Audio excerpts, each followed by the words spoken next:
by my child. Well, you were outdoors all the time. You Yeah, I seem was to- outdoors playing cowboys and Indians a lot in the woods. And then we go to Hathaway's Pond to go swimming almost every day. That was good weather. I said I had a good childhood.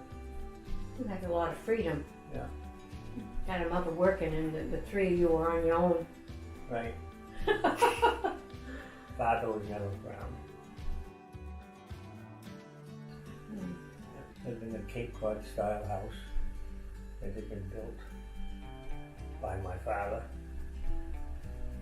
I remember he had chickens at one time and he had turkeys at one time, but then he went into the service and Merchant Marine. came back once.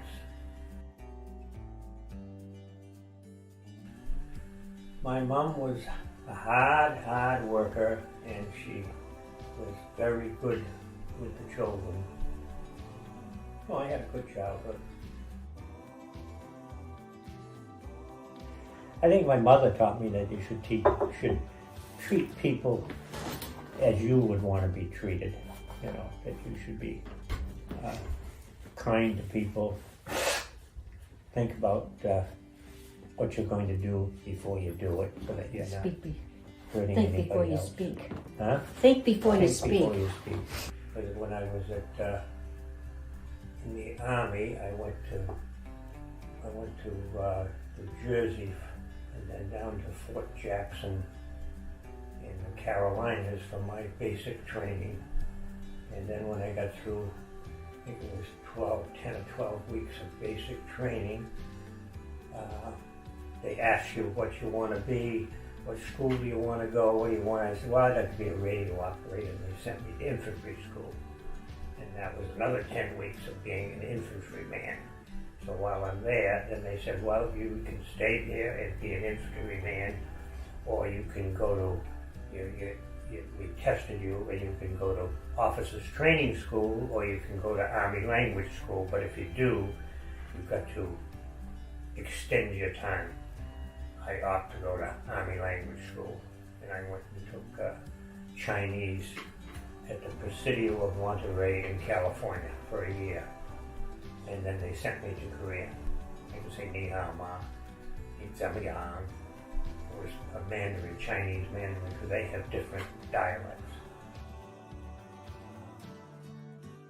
I went to a intelligence platoon, and my job was to interrogate anybody that came across the line from North Korea, and then we'd interrogate them for a couple of days and then send them on up to higher headquarters. And I never had a Chinese come across the line. They were all North Koreans, and I didn't speak Korean. So I had an interpreter. Yeah, I was in a fraternity at PU, Phi Alpha. I got hazed. Yeah. That's how you get in. You know, they were down in the basement and they were slapping us with these paddles. I had to drink so much and stuff, but it wasn't too bad. I think they were easy on me because they knew I was older than most of them. The ones that were getting, you know, that were going to college were probably 19, 20 years old. Here I am, I'm 27, you know, 28, 26. Whatever. I met Donna after I got out of the Army, and I was living at the Cape. That's when I met you, right? Okay. Yeah. So. Yeah, I was one of the village boys looking for some girls. I thought we met the first time after that is that she was hanging clothes out where a clothesline is, and my bathing I suit. drove up to the town beach and got out of my car and went across and started talking with her. So you weren't that shy. No, I had learned.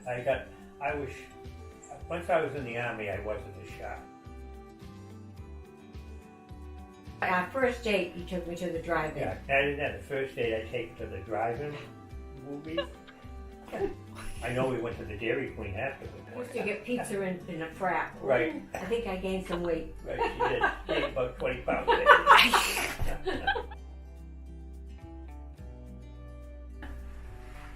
I was 20. I was only 16 or 17. Wow. Yeah. And you were I was 7 years older, so yeah. yeah. You She probably, was a baby, Yeah. yeah. We lived together for 4 years. off and on. Yeah, off and on. Yeah. Oh, we had a nice Nice wedding. wedding down at the Bacon Farm Club in Boston. 20, and Bill was 27. 27. A very nice wedding. There were Finnish people that ran the bacon farm, and we had a smorgasbord. I remember that.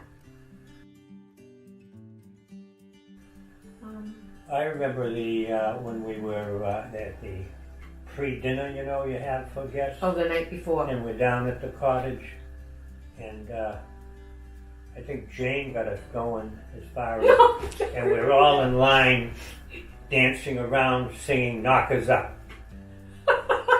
Remember that? Yeah, I do. Yeah. Yeah. It was a good party. There was a lot of drinking going on.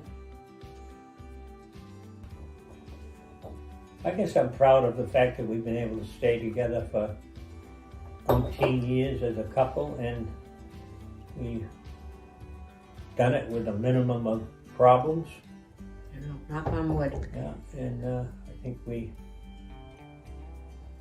still enjoy each other's company. I don't know about you, but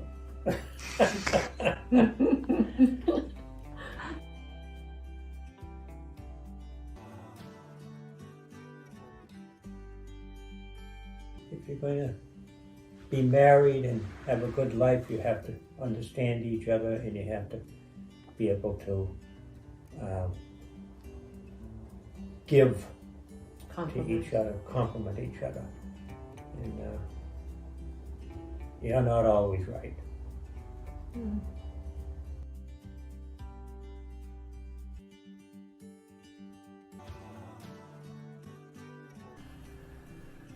Describe my kids in 3 words. Well, I think they're all honest. They are honest. I think they all like to have a good time. Mm-hmm. Heidi's more like you. I don't think he I think Heike's the quietest one of the three, which is probably more like me. Yeah. I did my student teaching at the Hancock School in Quincy, and then I was hired as a teacher over there in grade 6. And I taught all subjects, even music. even music, even art, and phys ed. I enjoyed teaching. And I used to commute from here, from West Bridgewater to Quincy. I taught at the Miles Standish School, and I taught at the, what's the school out on the island? Snug Harbor. Snug Harbor, Quincy. Quincy, and then I went to and then I became assistant principal, whereas I was still a classroom teacher, but I was assistant principal in the building. And then I got the job in West Bridgewater as principal. I liked the kids and working with the kids, the young kids.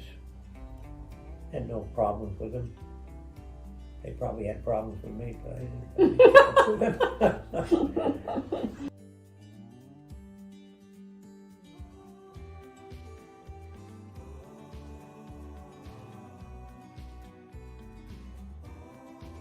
I think the most important thing that we should think about today and do something about is global warming. I think people don't understand that we are ruining the planet. And I worry about the young kids that are growing up and what they're going to have to face. Because you look at the storms that we have, and the fires that are going on, and all of that, and the water is rising. Flooding. And what is going to happen to those people that live on the shore, and the water rises and you can't live there anymore? Where are they going to go? Well, they're going to go inland to where all the other people are, and the other people have to accept that because they're coming. And it's not just in the United States, it's all over the world. I think the values is we have to treat people as we would want to be treated. That's true. That no matter what race or creed or religion, Or what party you belong to. You treat people as you would want to be treated. Mm.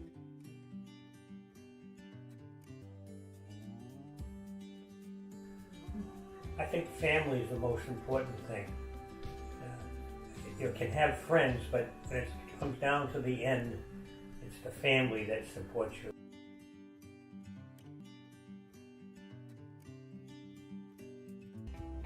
I think we're very close. I think a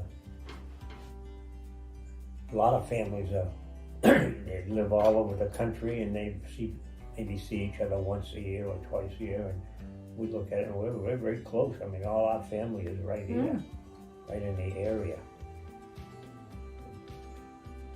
I always like to get together with family members. Like to see the kids come over. Like to see the grandchildren come over. Or go to their house.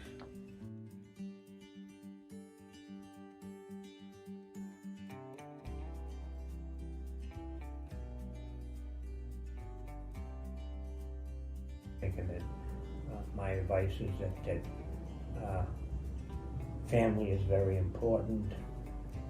That you need to support each other, and during good and bad times. And that, I guess that's it. Mm-hmm.